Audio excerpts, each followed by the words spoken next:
Okay, and today we're going to be talking on the amateur radio, and I have brought in Mr. Vince. Well, what is it like to use an amateur radio? Using amateur radio is a great hobby.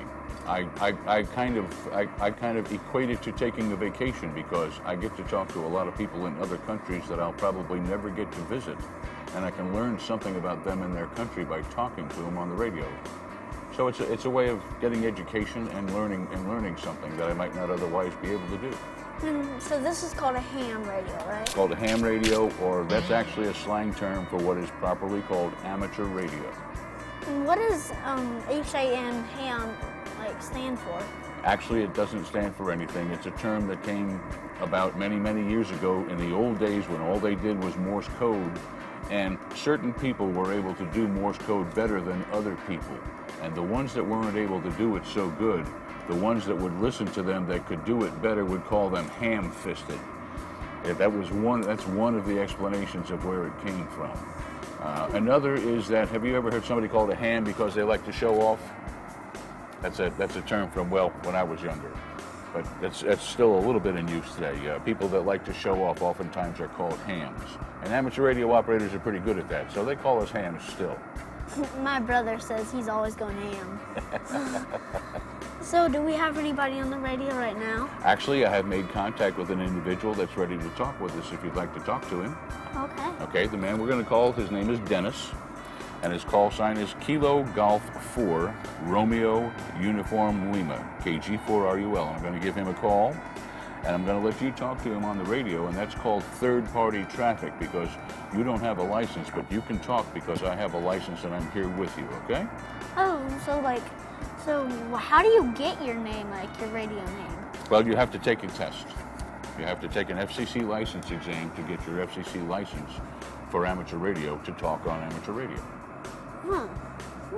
Okay? Okay. You ready? Yes, sir. Here we go. KG4RUL, K4AOC. Okay, I have a young man here by the name of Colby. Colby, how old are you now? 9. Colby's 9 years old, and this is his segment. This is Colby's segment, and he's chosen to do a segment for airing on television in regard to amateur radio. And if you're ready for some third-party traffic, I'm going to let him talk to you, okay? Roger that. This is KG4RUL listening. Mr. Dennis, what is it like to be on the ham radio?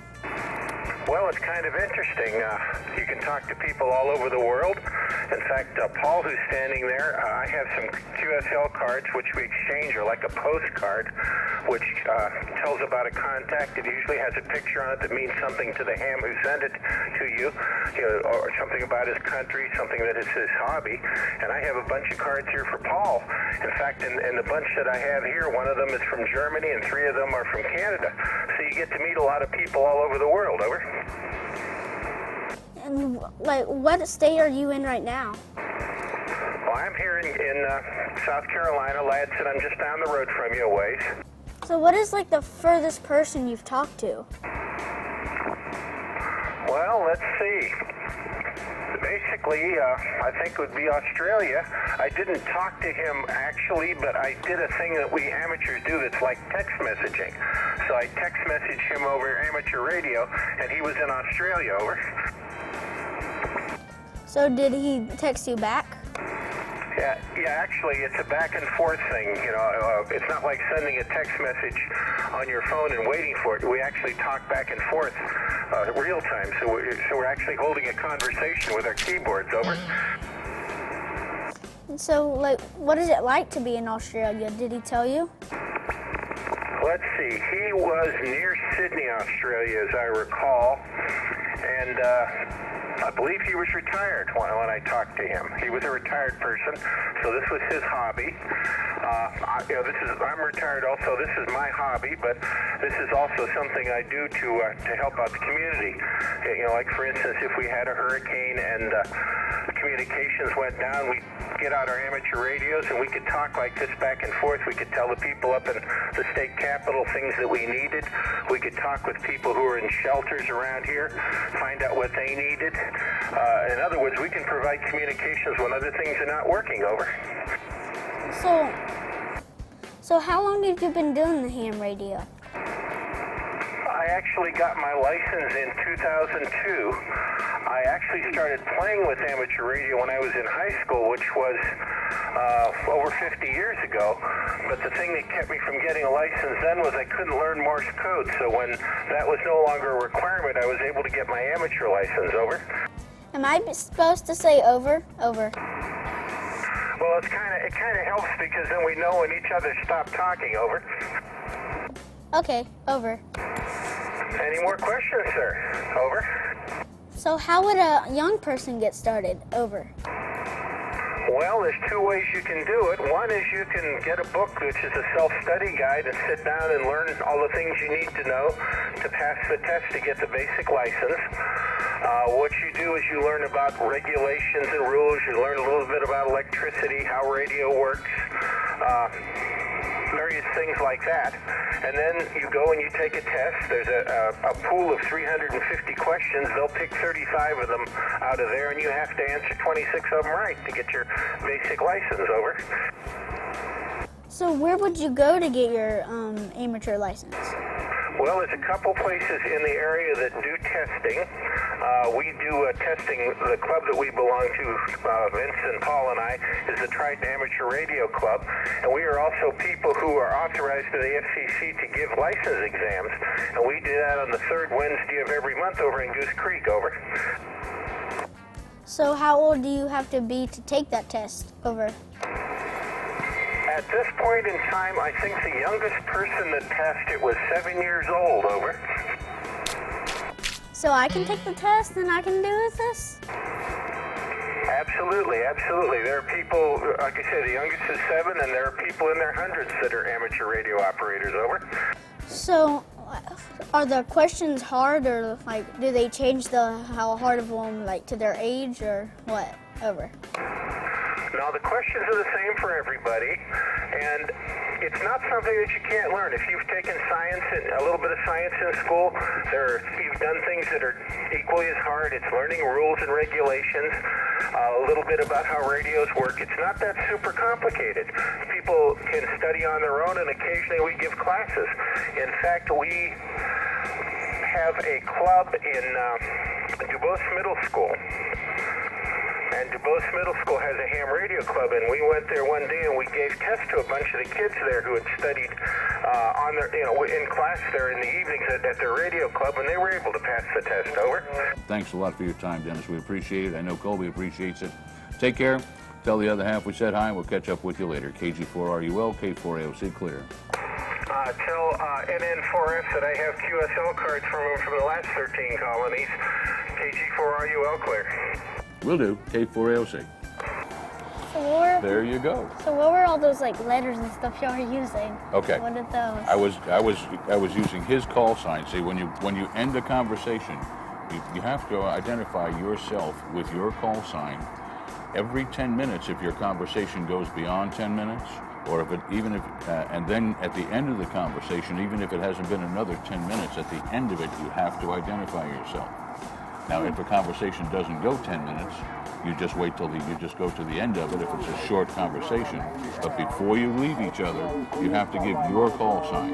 You don't always have to say the call sign of the other station, but you always have to give your call sign when you end the conversation. Okay? That's one of the rules that you'll learn when you take your test. Oh. So, like, how much does all this equipment cost, and like, what are these different boxes? Okay.